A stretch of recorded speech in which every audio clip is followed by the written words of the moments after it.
Hallo und herzlich willkommen zu unserer heutigen Vertiefung. Heute wird's ganz praktisch. Es geht um etwas, das Sie sicher interessiert, wenn Sie neu in Deutschland sind. Was muss ich eigentlich als allererstes tun, wenn ich gerade angekommen bin? Genau. Sie sind vielleicht gerade erst gelandet, Koffer in der Hand, viele neue Eindrücke. Ja, vielleicht auch ein bisschen müde, aufgeregt, unsicher. Absolut. Und da wollen wir heute ein bisschen Klarheit reinbringen, so eine Art, Fahrplan für die ersten Tage. Wir schauen uns dafür einen Dialog aus der Quelle Erste Schritte in Deutschland an. Der passt nämlich genau. Richtig, der beschreibt diese Anfangsphase. Und wir picken uns da für Sie die wichtigsten Tipps raus und erklären auch, warum die so wichtig sind. Es ist ja nicht nur Bürokratie, oder? Nee, eben nicht. Das ist ja oft die Basis für alles Weitere. Also unser Ziel ist, Ihnen eine klare Checkliste an die Hand zu geben. Okay, packen wir es an. Man kommt an und fühlt sich vielleicht erstmal erschlagen von allem Neuen. Total. Da ist so eine kleine Anleitung, so die ersten, ich sag mal, Missionen, echt Gold wert, finde ich. Und was hier wirklich entscheidend ist, diese ersten Schritte in Deutschland, die hängen oft zusammen. Das eine geht oft nicht ohne das andere. Ah ja. Ja, denken Sie nur an Bankkonto oder Krankenversicherung. Dafür braucht man meistens vorher was anderes. Das ist halt das deutsche System sehr strukturiert. Okay, also nicht nur Zettelkram, sondern das Fundament. Genau. Und das kann natürlich am Anfang gerade mit Sprachbarriere vielleicht schon stressig sein. Darum hilft's, wenn man weiß, was wann dran ist. Leuchtet ein. Also, was schauen wir uns konkret an? Die Themen sind ja SIM-Karte besorgen, Wichtig fürs Internet? dann eine Adresse haben, auch wenn es nur vorläufig ist, Unbedingt. dann diese berühmte Anmeldung beim Bürgeramt Der Kernpunkt, kann man sagen. und erst danach kommen dann so Sachen wie Bankkonto und Krankenversicherung. Korrekt. Aber fangen wir mal ganz vorne an. Im Material steht ja noch was davor. Stimmt, habe ich auch gesehen. Lustig eigentlich, der allererste Schritt ist gar keiner. Wie meinen Sie? Naja, da steht ankommen und erstmal eine Pause machen. Sich kurz ausruhen. Ah ja, stimmt. Das klingt so simpel, aber ist total wichtig. Nach der Reise braucht man ja erstmal wieder Energie, oder? Absolut. Kurz durchatmen, bevor die Bürokratie losgeht. Richtig. Sich sammeln. Aber dann wird's sehr praktisch. Genau. Punkt 2. Die SIM-Karte. Im Dialog wird das ganz klar gesagt. Kaufen Sie sich eine SIM-Karte für den Internetzugang. Begründung: Ohne Internet ist alles schwieriger. Kann man so unterschreiben, oder? Heute braucht man das ja ständig. Navi, Übersetzer, Infos suchen, Kontakt halten. Absolut. Mobiles Internet ist quasi, überlebenswichtig geworden. Und wo kriegt man die? Gibt's da Tipps? Ja, die Quelle sagt, Prepaid-Karte im Supermarkt oder im Handyladen. Das ist oft ein guter Einstieg. Prepaid, also Guthaben aufladen. Kein langer Vertrag. Genau, man zahlt vorher. Gibt natürlich viele Anbieter, aber Hauptsache, man ist erstmal online. Das ist so der digitale Schlüssel für den Anfang. Okay, also SIM-Karte, digitaler Anschluss. Haken dran. Was kommt als nächstes? Die Adresse. Ja, das Material betont, man braucht eine Adresse, auch wenn es nur eine temporäre Adresse ist. Das finde ich interessant. Temporär, also auch wenn ich bei Freunden unterkomme oder so. Warum ist das so wichtig? Naja, die Adresse ist die direkte Brücke zum nächsten, wirklich zentralen Schritt. Ach so. Die Quelle sagt's klar. Die Adresse braucht man für die Anmeldung beim Bürgeramt. Ohne Adresse keine Anmeldung. Auch wenn es erstmal nur für kurze Zeit ist, die Adresse muss her. Ah, okay, verstehe. Das erklärt, warum das so früh kommt. Und damit sind wir schon bei Schritt 4, Anmeldung beim Bürgeramt. Genau. Die offiziellen Worte dafür sind ja Wohnsitz anmelden oder einfach Anmeldung. Man sagt also offiziell, hallo, ich wohne jetzt hier, unter dieser Adresse. Korrekt. Und dafür geht man eben zum, meistens heißt es, Bürgeramt. Kann aber auch anders heißen. Ja, manchmal Bürgerbüro, Kundenzentrum, Einwohnermeldeamt. Funktion ist aber dieselbe. Man braucht seinen Pass, klar. Und fast immer diese Wohnungsgeberbestätigung. Wohnungsgeberbestätigung, was ist das denn? Das ist ein Zettel vom Vermieter oder von dem, bei dem Sie wohnen. Der bestätigt, ja, Person X ist hier eingezogen. Okay. Und wenn man das alles hat, dann kriegt man was. Dann kriegt man dieses wichtige Dokument, die Meldebescheinigung. Klingt etwas sperrig, ist es aber wert. Ah? Die Meldebescheinigung. Sie sagten vorhin, das ist der Schlüssel. Warum genau? Wenn wir das mal einordnen. Diese Bescheinigung ist der offizielle Beweis, dass Sie in Deutschland wohnen.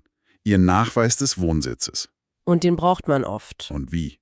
Viele andere Stellen wollen genau den sehen. Die Quelle nennt ja Beispiele.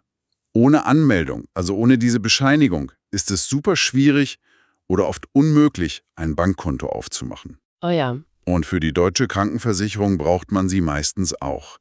Daran sieht man, das System baut darauf auf. Die Anmeldung ist sozusagen der Startschuss im deutschen Verwaltungssystem. Verstehe. Also, ganz konkret, ohne Anmeldung keine Meldebescheinigung. Richtig. Und dann hängt man fest bei Bank und Versicherung. Das macht echt klar, warum das so früh auf der Liste steht. Ja, die Reihenfolge ist wirklich wichtig.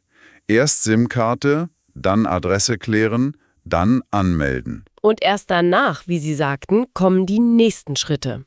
Genau. Nummer 5 und 6 im Material sind dann logisch. Bankkonto eröffnen, Krankenversicherung abschließen. Beides braucht man ja dringend. Für den Alltag, für die Arbeit. Absolut. Aber sie setzen eben fast immer die Meldebescheinigung voraus. Wenn man diese Abhängigkeit versteht, vermeidet man Frust und kann besser planen. Das ist echt eine hilfreiche Einordnung. Ist ja nicht überall so. Aber das Material hat ja nicht nur diese Abfolge, sondern auch noch 2 allgemeine Tipps, oder? Stimmt. Die sind mindestens genauso wichtig. Der erste? Geduld. Ja, das wird extra erwähnt. Sinngemäß steht da, in Deutschland braucht alles seine Zeit. Beispiele werden auch genannt. Dokumente kriegen, Termine machen, im Amt warten. Und dann der Satz, das ist normal. Genau. Das ist wichtig für die Erwartungshaltung. Dinge werden oft sehr gründlich gemacht hier. Das dauert dann eben manchmal. Die berühmte deutsche Gründlichkeit, die manchmal langsam wirkt. Kann man so sagen. Aber gut zu wissen, dass das normal ist. Dann stellt man sich drauf ein, muss vielleicht mal warten auf einen Termin oder sitzt länger im Wartezimmer, nimmt vielleicht den Druck raus. Richtig. Es hat ja auch System, diese Gründlichkeit. Geduld ist also echt eine nützliche Tugend hier. Man könnte fast sagen, das Warten gehört zum Ankommen dazu. Okay. Geduld? Und der zweite allgemeine Tipp? Der ist auch super wichtig. Hilfe suchen, Fragen stellen. Ja, dazu wird echt ermutigt. Und es gibt sogar Beispielsätze. Das finde ich praktisch, gerade wenn man sprachlich noch unsicher ist, so auf B1, B2-Niveau. Absolut. Der erste ist ganz einfach. Entschuldigung, können Sie mir helfen? Einfach, höflich, öffnet Türen. Genau. Und der zweite, ich bin neu in Deutschland. Was soll ich machen? Der ist auch gut. Sagt sofort, was los ist. Ja, man signalisiert, ich bin neu, ich brauche Orientierung. Und das ist ja keine Schande, im Gegenteil. Nee, klar. Es zeigt ja, dass man sich kümmern will. Und die Erfahrung zeigt doch, die meisten Leute helfen gern, wenn sie verstehen, worum es geht. Stimmt. Also, diese 2 Sätze sind echt gute Werkzeuge. Nicht allein durchwursteln, sondern fragen. Kommunikation ist halt der Schlüssel, auch mit einfachen Worten.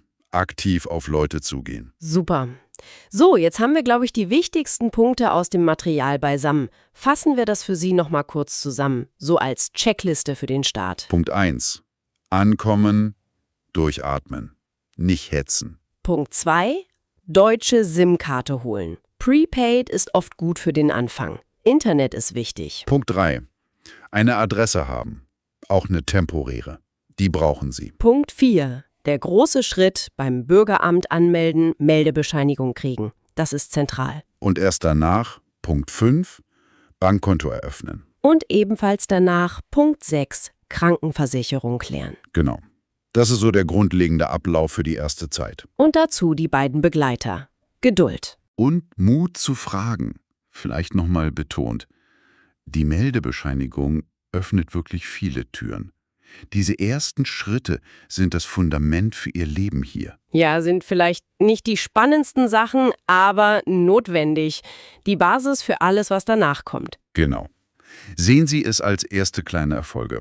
Jeder Schritt ist geschafft. Richtig. Lassen Sie sich nicht entmutigen, auch wenn es mal dauert. Mit den Infos und wenn Sie fragen, kriegen Sie das hin. Und das bringt uns noch zu einem letzten Gedanken für Sie. Etwas zu mitnehmen aus der Quelle. Ja. Die Quelle sagt ja, lange Wartezeiten sind normal. Bei Terminen, auf Ämtern. Stimmt. Unsere Frage an Sie wäre, wenn das Warten nun mal dazugehört, wie könnten Sie diese Zeit vielleicht, aktiv nutzen? Gute Frage. Was meinen Sie genau? Statt nur rumzusitzen, könnte man die Zeit im Wartezimmer vielleicht nutzen, um ein paar deutsche Wörter zu lernen. Mit einer App oder so. Oder einfach die Leute beobachten, um ein Gefühl für den Alltag zu kriegen. Genau. Oder vielleicht schon die nächsten kleinen, nicht bürokratischen Schritte planen. Wo ist der nächste Supermarkt? Wie komme ich zur Bücherei? Wo könnte ich Leute treffen? Also die Wartezeit nicht als verlorene Zeit sehen, sondern? Umwandeln. Ja, vielleicht. Nur so eine Anregung, wie man aus einer passiven Zeit was Aktives machen könnte. Ein schöner Gedanke zum Schluss, finden wir.